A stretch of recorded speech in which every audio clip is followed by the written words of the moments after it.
Welcome back to Real Family Secrets. Grab your snacks, get comfortable. The people in these stories had every chance to behave themselves. They just chose wrong. Drop a comment and be sure to subscribe. You're going to love it here. My name is Raymond Keller.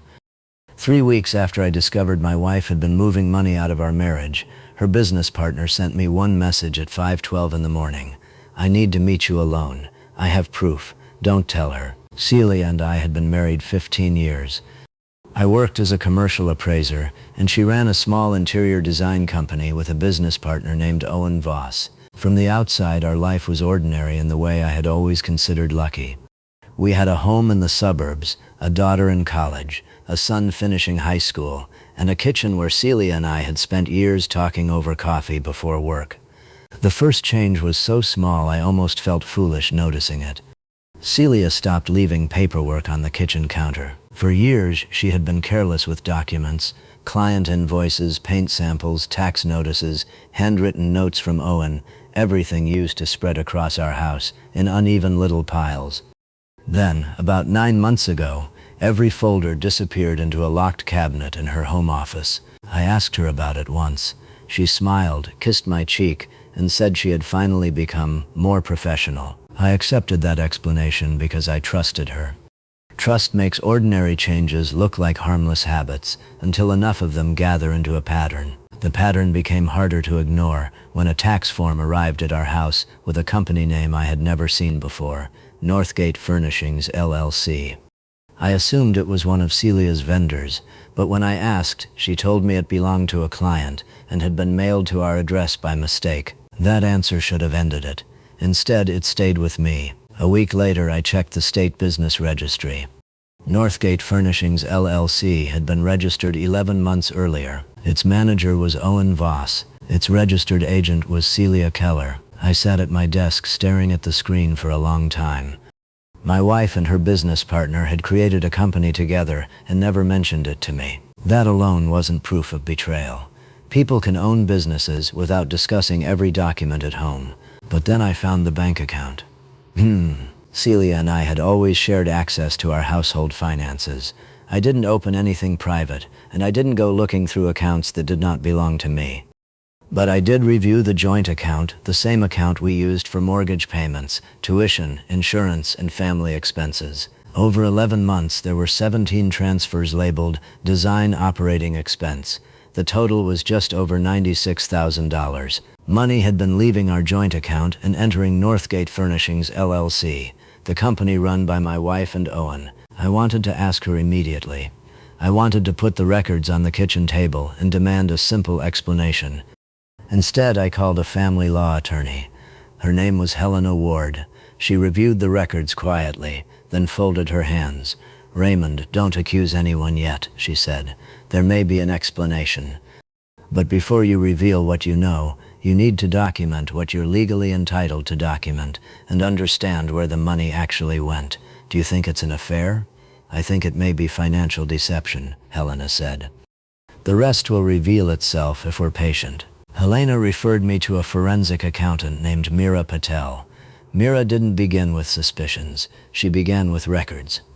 For 2 weeks, she traced the transfers, invoices, property filings, business registrations, and payment paths attached to Northgate Furnishings. What she found was worse than I expected. Northgate was not buying furniture for Celia's design clients.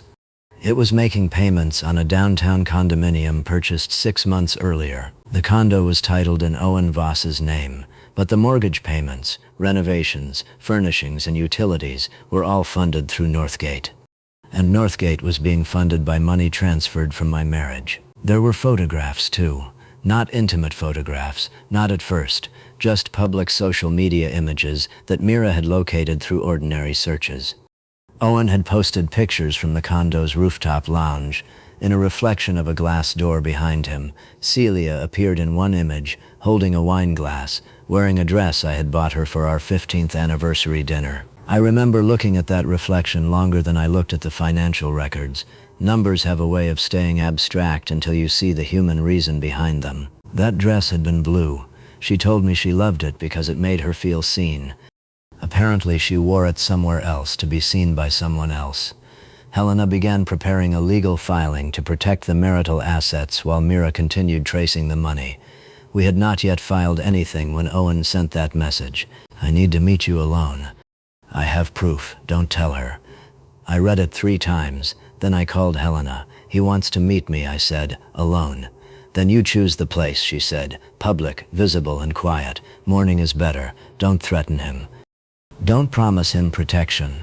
Don't tell him what you plan to do with anything he gives you." What do I say? Say you'll listen, and then listen. I texted Owen back. "Riverside Park, East Entrance, near the boathouse, 6:30 tomorrow morning." He replied less than a minute later, "I'll be there." The next morning was cold enough that the grass had turned silver with frost. I arrived at 6:10 and sat on a bench facing the river. The water was dark. The sky was only beginning to lighten at the horizon. Owen arrived at 6:27. He wore a dark coat without gloves, carrying a thin black folder under one arm. He looked like a man who hadn't slept. "Sit," I said. He sat at the opposite end of the bench, leaving space between us. For almost a minute, neither of us spoke. I had spent 30 years assessing buildings, learning to sit quietly, while owners tried to explain why a structure was worth more than its documents proved. Silence has a way of making people reveal which parts of their story are weakest. "Celia told you something?" Owen finally asked.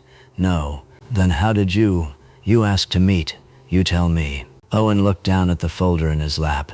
"She told me you were preparing to leave her," he said. "She told me you'd been hiding money. She said Northgate was a way to protect what she had earned before you took everything." I didn't interrupt. "At first I believed her," he continued. "Then I started seeing things that didn't match. The transfers, the invoices. She asked me to sign papers I didn't understand. She said it was temporary." He placed the folder on the bench between us. "Everything I have is in there. Bank statements, emails, the condo paperwork, her instructions, and recordings." "Recordings?" "She recorded herself sometimes," he said, "planning conversations. She said she needed evidence in case I became disloyal." "And did you?" "I am now." Owen opened the folder and removed a small flash drive. "There's one file you should hear first. It's dated 4 months ago." I took the drive but did not plug it in. "Why are you giving me this?"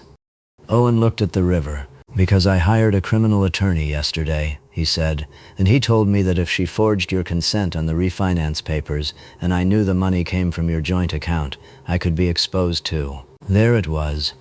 Not conscience, not justice, self-preservation. "Thank you for being honest about that."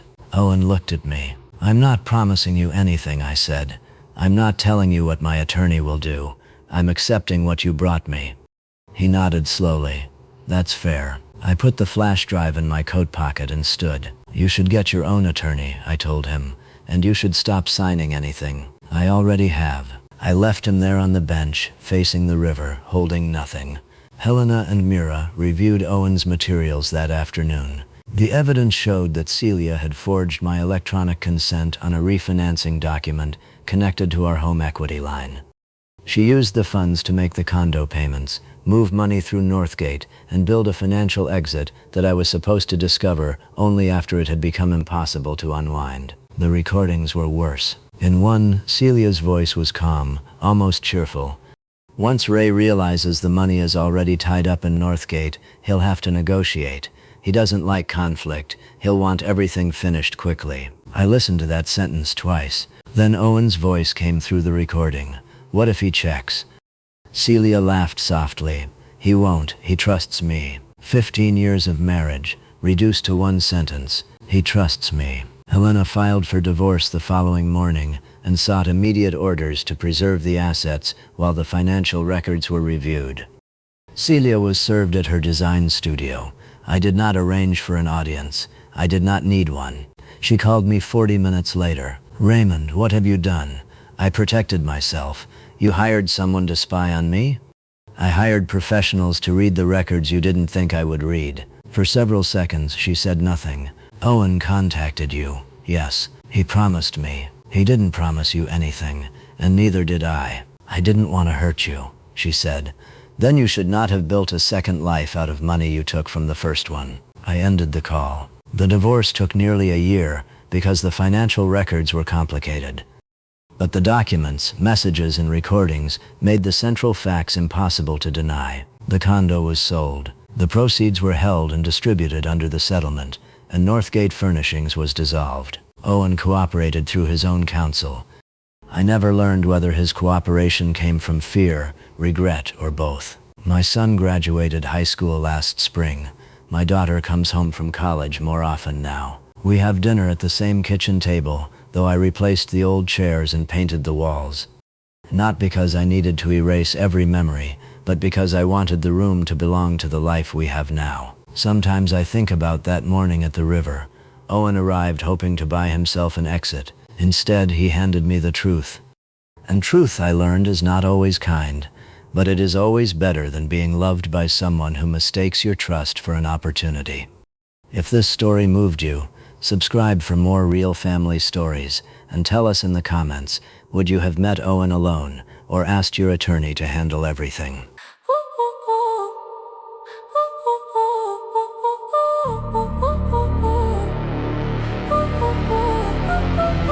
Pull up, nails done, gloss on my lip, phone blowing up, whole block on my hip, bass kicking hard like it's starting a riot, room full of noise, but my mind on private, walking every head tilt, that's a mass rotation, heard they dropping little whispers, that's my reputation, if they talking about the numbers, girl, that's my foundation, if they talking about the crown, that's my occupation, pink seats in the back, big body in motion, whole lane custom made, this is not a promotion, turn my name into a label, turn the label to a quota, turn a critic to a meme, then I'm back in the motor, pretty face, heavy stats, keep the watch on froze, put that calendar, I pick and choose my shows, if it ain't about a bag, I don't double tap post, if it ain't about a check, I'm already ghost, they wanna talk, but they never say it to my face, every year a new level, that's a different race, every move so loud, you can feel it in the bass, every move so loud, you can feel it in the bass, bad one, but the vibe so playful, whole squad look rich, so grateful, when the beat come on, get a playful, cause the flow so me, it graceful, hands up if you came for a good time, two-step, let it rock on the hook line, if you mad, better get you a new sign, cause the headline, mine, yeah, it's my time,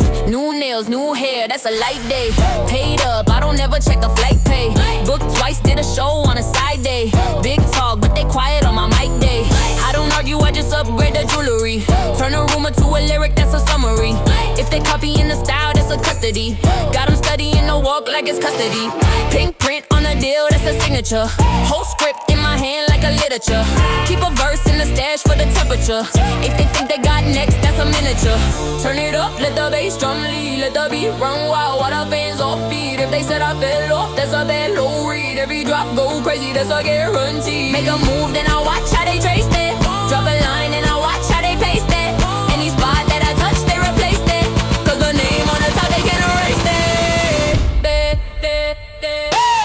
bad one, but the vibe so playful, whole squad look rich, so grateful, when the beat come on, get a playful, cause the flow so me, it graceful, hands up if you came for a good time, two-step, let it rock on the hook line, if you mad, better get you a new sign, cause the headline, mine, yeah, it's my time, they wanna talk, but they never say it to my face, every year a new level, there's a different race, every move so loud, you can feel it in the bass, every move so loud, you can feel it in the bass, lights low, but the speaker still not, last pick, little pose on the clock,